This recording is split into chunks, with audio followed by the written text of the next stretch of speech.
Hi everyone, it's Desiree, and I am here with the Spellbinders Glimmer Hot Foil System Kit of the Month for February.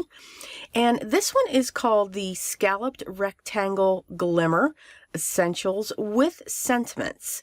There's a total of 9 plates that come with this. There's no dies, so you can use your trimmer or scissors to cut your pieces down. But there are some great sentiments. I love the fonts that are here. Your foil that you, as you always get with your kit, this one's Aura. That's how I'm going to say it. I'm not quite sure if that's how we say it, but I'm going to say Aura. And this is one of my favorites. I love the prism foils. I think they are absolutely beautiful. The way that they have those different colors, whether it's gold or you know, like a copper feel, and you know, just these different flecks when you turn it. So it's like it's an iridescent foil. So I really like those. So we'll be using this for our frame. And when it comes to what we're going to do today, let me show you the plates first. So you get all of these different frames, and they have a beautiful scallop to them. So there's a lot of things that you can do with this. These are your fonts. Let me take it out of the plastic container here that I use so that there's not too much glare going on. So we have Thanks for All You Do. That's the one that I'm going to use today. We have Hello, and then we have Happy Birthday. So this would be great to make a set, and that's kind of what we're going to do. So you can see that these can actually fit inside of the blocks, and we're going to do that as well. And we're going to use this small one when it comes to that. So I'm going to first start the foiling, and we're going to get that through. Now, this is the sheets that I'm able to print down, and what's great with this is it can go with all of the other kits if you subscribe to them, or any of your other pieces that you have when it comes to something like this. So it's a great stash builder for us, because that's what we're always looking to do, right? We're always looking to build up our stash and have some extras and different ways to use that. So I'm going to pull this down. I'm going to pull all of these. And I think what I'm going to do first is grab a piece of cardstock, and I'm going to set these in place and just make sure that I will have enough room to do each of my foiling. Now what's great is we can do these all at once. So that's what I'm going to do. All right, so let's grab this, and I'm going to grab my wonderful trimmer that we have here. Get that ready, and I'll need my cutter.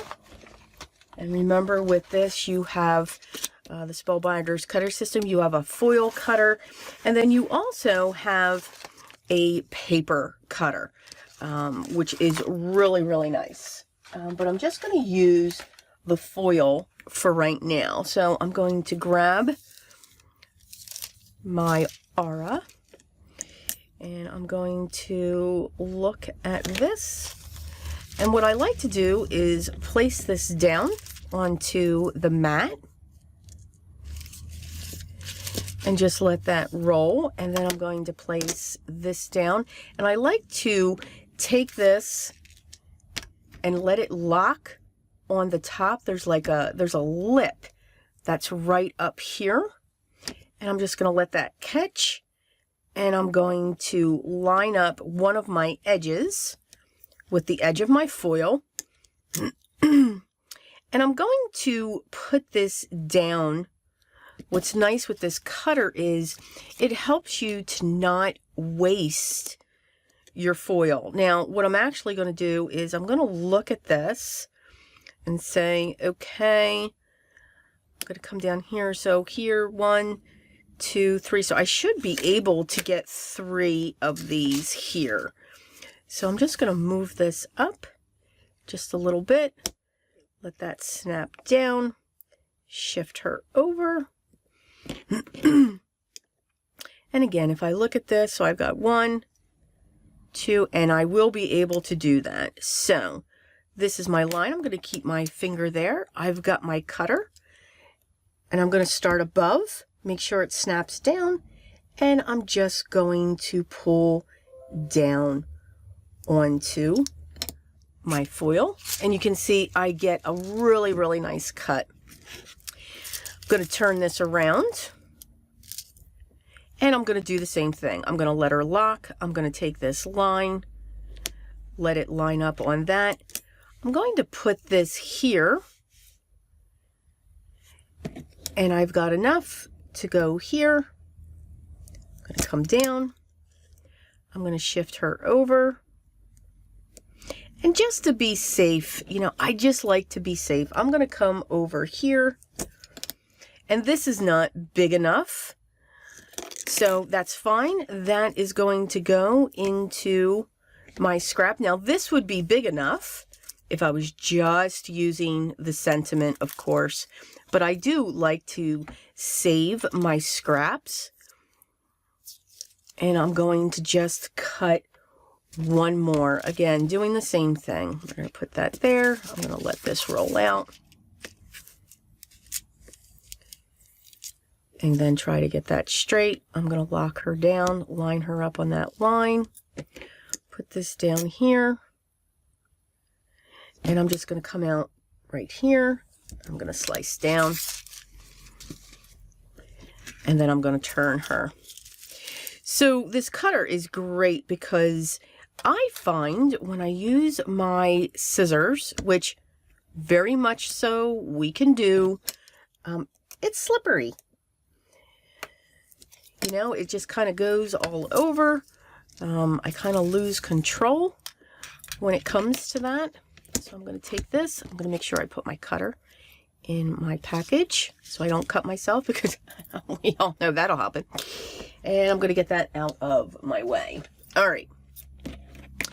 So I'm going to do these one at a time. So I've got my plate sitting here. It's heating up. And I'm going to make sure I have my silicone mat so that they can cool. And this is the Desert Storm. It's 80 pounds. I usually do like to keep a piece of cardstock in between. This is the Recollections 110. And I feel that gives me good pressure to run this through my Spellbinders 6 machine. So what I'm going to do first is set this up, and I'm going to make sure that this is lined up. And I'm going to set my sentiment right in there, making sure that it's straight. But you guys know me. I am not worried if it's not. You know, again, nothing needs to be perfect. We can have fun with this. Enjoy the process. Always, always, always. And I'm going to take this off to the side. And I like to go straight across and then just tack her down there so that I'll be able to take my piece of foil and just lift this up just a little bit.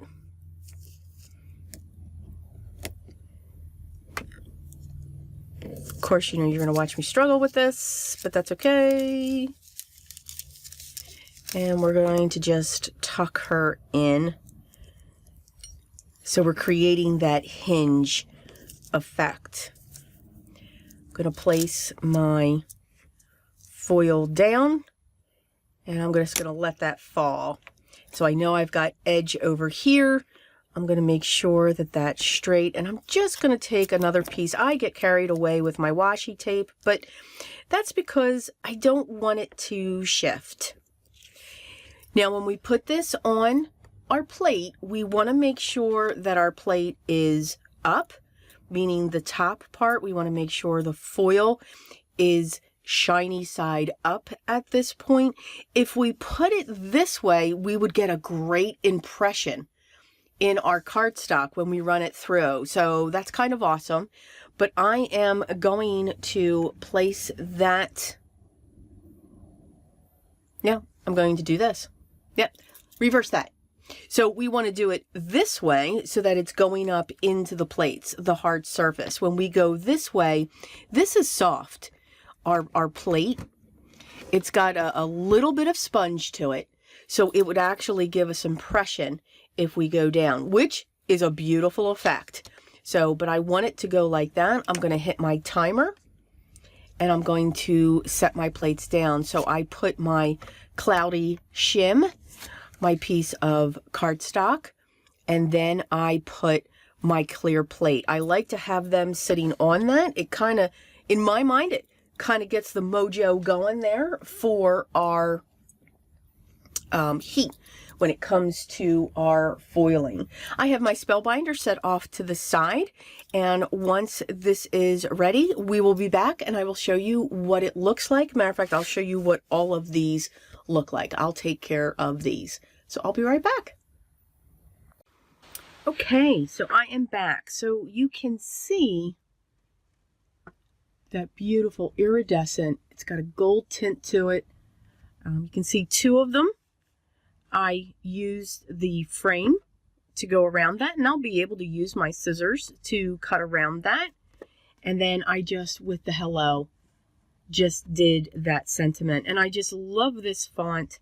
And again, I have the perfect pressure when it comes to, this is 80 pounds and using these three systems. Now, if I'm using a paper, I'm a fan of the Recollections colored paper, and that's about a 65-pound weight, especially when I'm layering. I like to use that. Excuse me. So if I'm using that paper to foil on, I will put 2 pieces of the Recollections 110-pound cardstock in there. And then that, I find, gives me the perfect pressure. And I don't get any ghosting. You can see I don't have ghosting on there. Now, if I did, I like to use a white eraser, not my sand eraser, but a white eraser to just erase around the image, and that removes the foil for me. That's what works for me. Okay, so got all of the foiling done. I'm going to set these aside because now let's have some fun creating our cards. So what I want to do is I found this beautiful stamp set from Fun Stamper's Journey in my stash. I just love Dahlia's, and I'm going to be using my Distress Oxide, Chip Sapphire, and Shaded Lilac. Now you'll see what I'm going to be doing with that, and I'm going to use a Bristol paper because there's going to be a lot of water going on here. So I'm just going to clean off my area here just a little bit. I turned off my glimmer machine, let that cool down, and I can't put my little, okay, we'll put that over there. All right, so what I'm going to do now, Fun Stamper's Journey, there's also a die set that's available for this as well. And what I'm going to do, let me get that back in there. So we're going to do something, I've done this before, where I use, normally when I'm going to do like a watercolor on these, and we'll get these out as well. And I'm going to pull in some more oxides. Hang on there. Let's see. I know, the tapping of my fingers drives everybody crazy. It absolutely cracks me up. And who knows if you all can hear me. All right, so I am going to use forest moss and bundled sage. Okay, so I have these as well. So I'm going to take this one and I'm going to take these leaves and I want to stamp those.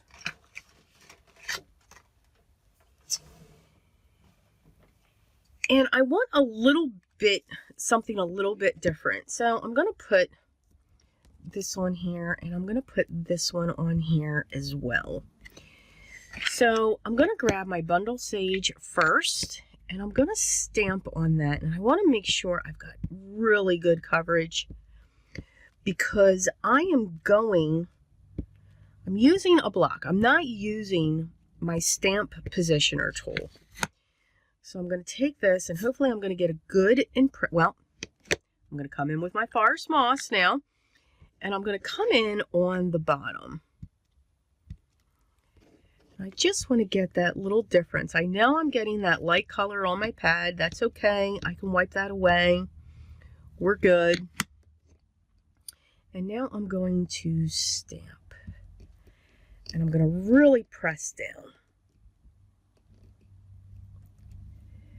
And I like that impression. Now I'm going to do this again. So the beauty with Distress Oxides is the fact that they're a pigment and a dye ink. So there is this combination that's going on there. So they take longer to dry. Now usually when I use my watercolors or anything like that, I like to have a barrier that for my watercolors because I'm still practicing with it and I feel it gives me some control when it comes to where the watercolor goes. So because of that and because of the time frame that this takes to dry, I'm now going to be able to come in. Let me put my caps on my inks because I'll forget, and then I'll put my hand in it. You know the process. It's an awesome process. So now I'm going to be able to come in with my clear embossing powder. This is by Recollections. And I am going to be able to coat these with my clear embossing powder and keeping the colors that I'm using here, which I think is really cool. So I like to use my oxides as that barrier, and I still have color when it comes to this. I don't have to use a black, I don't have to use a color embossing powder. My oxides are doing that for me. Okay, so I'm going to set this aside. I'm going to pull my next one down. I'm going to put these on here. And I'm going to, is that big enough? Of course it's not. So let me grab a bigger block.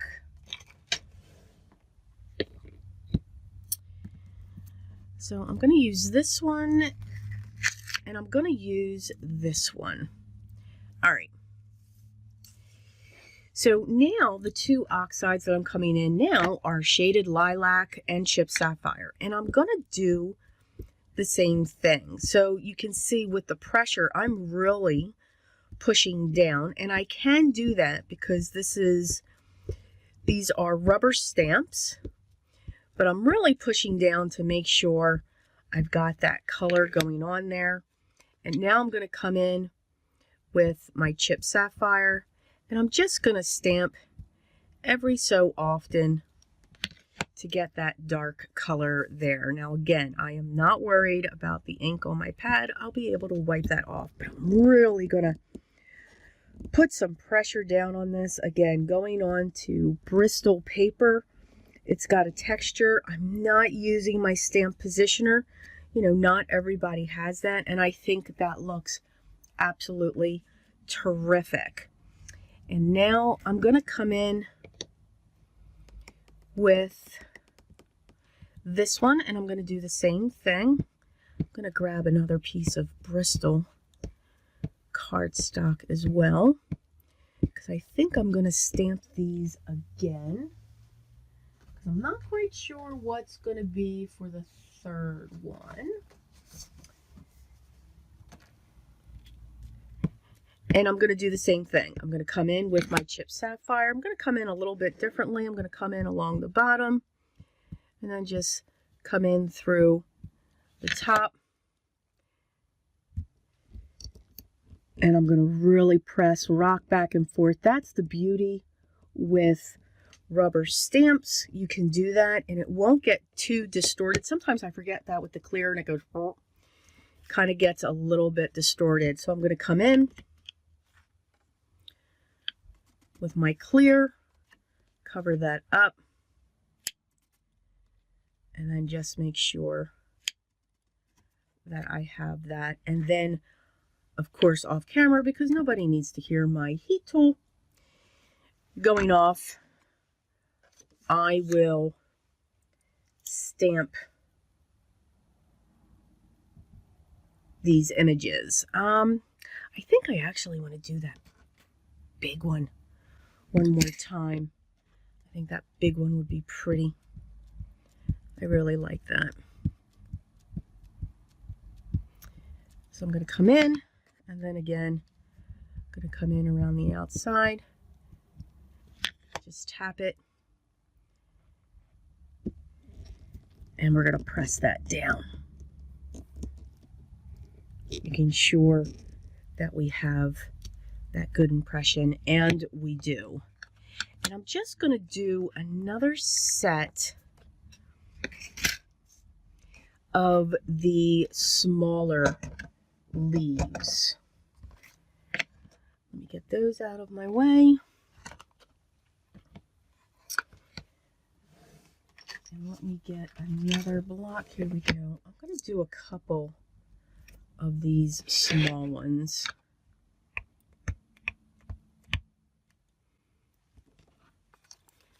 And again, just coming in along the bottom. So we're just going to stamp these a few more times,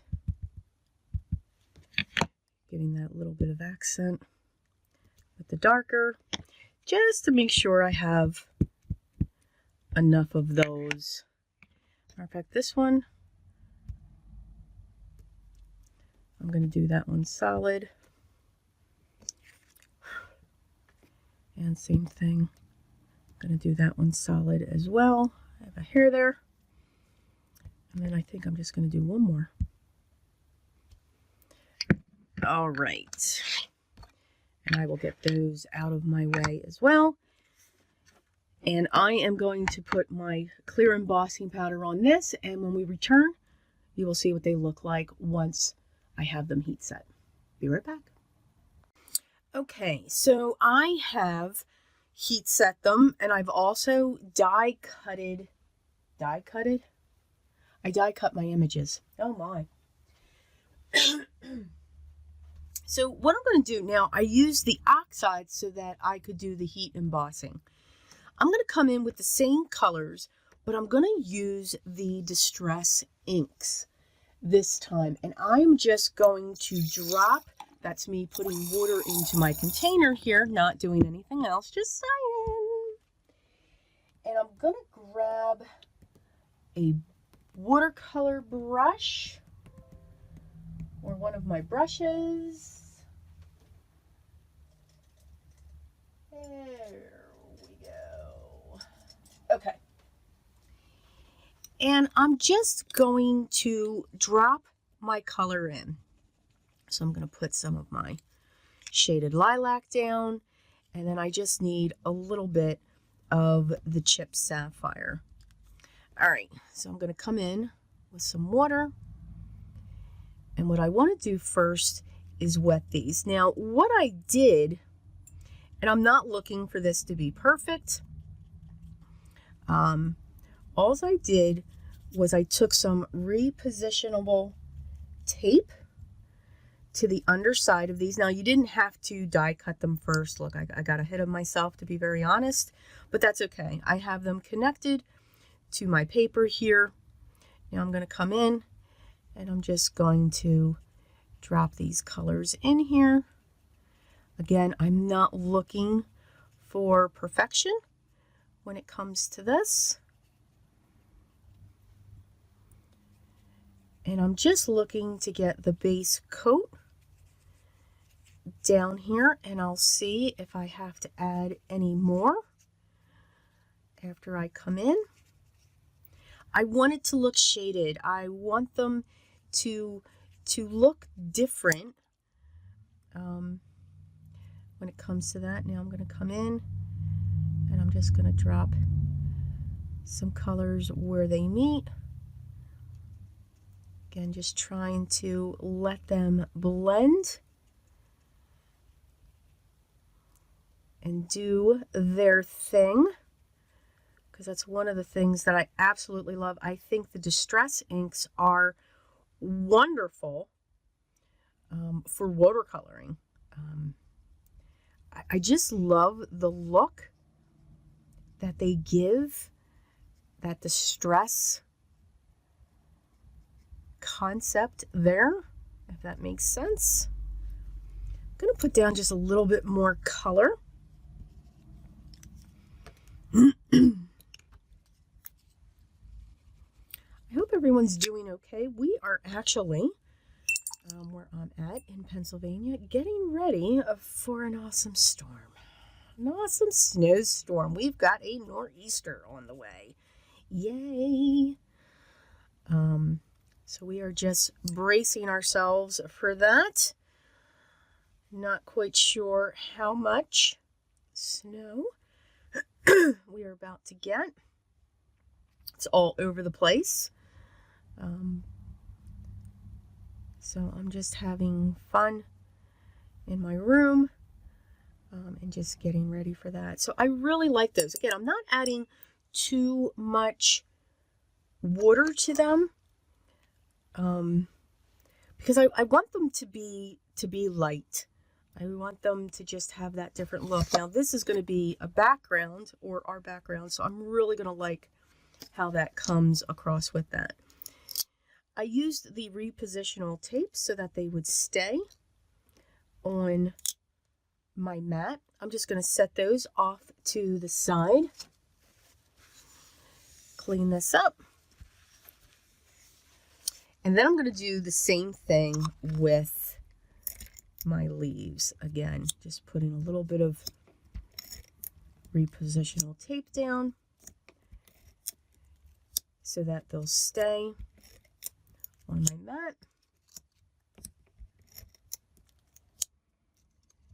And we're just going to have fun with those as well. Now, I think with these, I'm going to do it just a little bit differently, where I have the two colors for my flowers.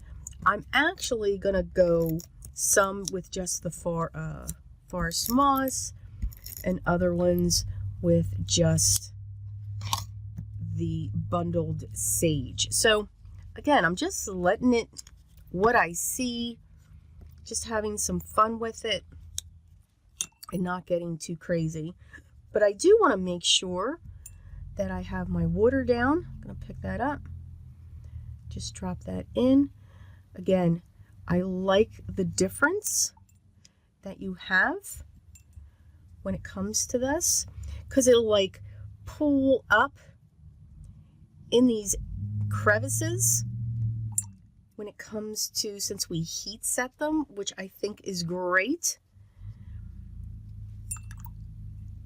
Put some water down on that, pick up some more color. Same thing here, get some in here. This one I'm actually gonna put both colors in. I'm going to put a little bit of that one in there. I think I'm going to have both colors in all of them because I'm really liking it. Again, we can change our minds as we are creating what we want it to do. And that's the beauty of just having fun with what we put together. All right, so I will be right back and show you what these look like when they're dry. I am going to let these dry naturally because I like that look a lot better than forcing it. They'll shift. I like the splotchiness that the Distress inks will give. So we'll be right back. Okay, we are back and I have put together our cards. So you can see just how those colors just mix. It keeps it soft. It's not bold. It doesn't, in its own way, in a soft pastel way, it is jumping off that card because I used that light tan or brown, whatever you want to call it. But you can see the differences in the colors. I really like it. And then by using your oxides for your stamped image, it keeps it soft. Your sentiment is up in the corner. This one I raised. And again, that one is soft as well because we used the Aura foil. So it's not, you know, like stamping your sentiment in a black or anything like that. It's going to keep it to the background. So this is be a great set for somebody for a gift. This one I did not use the frame. And I did for each of the sentiments. Yeah, I had to throw vintage photo in here. I just have that so that it comes off of the card to give it some shadow because I used the same cardstock as the base. So here we just have a single flower sitting in the center, and the flowers are raised using foam squares, where the leaves I'm just putting glue in the center so that they will come up off the page. It just gives another element of dimension for each of my images. This one's set on the other corner, and then I actually have the sentiment flush, still using the vintage photo to help frame that in its own way, and then again just having that piece come up over it. So I do hope you enjoyed the projects that we made here, featuring the Spellbinders Glimmer Hot Foil Kit of the month for February of 2021. Yes, we are already in the second month of the year. And remember, this one is called Scalloped Rectangle Glimmer Essentials with Sentiments. And you can see these are the frames here because I have everything scattered across. So, as always, links to their gallery, their blog for inspiration, link to their shop, and of course the link to all of the value clubs and subscriptions that are available for them. What's great when it comes to all of these clubs that they offer on a monthly subscription, every month they intertwine with each other so they can be used with other kits, which I think is wonderful. If you have any questions, make sure you leave those down below and I'll make sure I get back to you as soon as I can. Smile, laugh. If you're in my area, we will get through our nor'easter that's coming through by all means, but stay safe. But remember what's most important. Always and always be creative. Till next time, guys, take care.